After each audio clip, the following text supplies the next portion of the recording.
Well, maybe you know someone who says their dog is an emotional support animal and gets to take it into restaurants, on airplanes, and seemingly every place else. But are these pets really serving a purpose, or is it all a scam? And what are the rules? Here with what you need to know is Shari O. Good to see you, Shari. Hey, John. Boy, this sounds like it could be kind of tricky.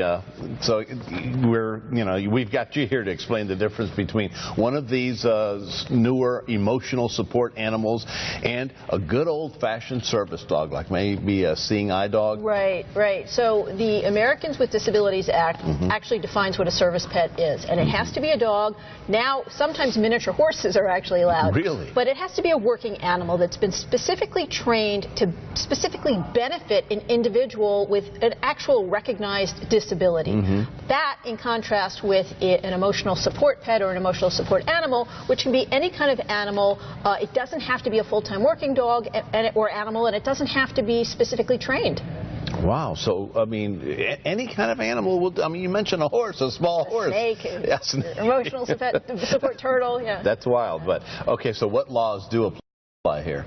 So the Americans with Disabilities Act actually requires that people with disabilities have access to public spaces and commercial spaces, and the rules are pretty strict under that particular federal law.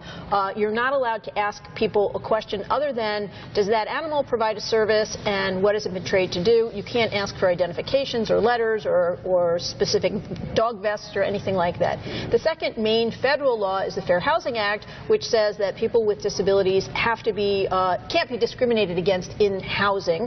And then the last law that's really federal law that's really applicable is the Airline Carrier Access Act, which actually gives the airlines a lot of discretion. And that does cover emotional support pets. So you can bring your emotional support pet in the cabin of an airplane, for example, but it gives the airlines a lot of discretion in terms of what they want to ask for and what they're going to require and those kinds of things. All right.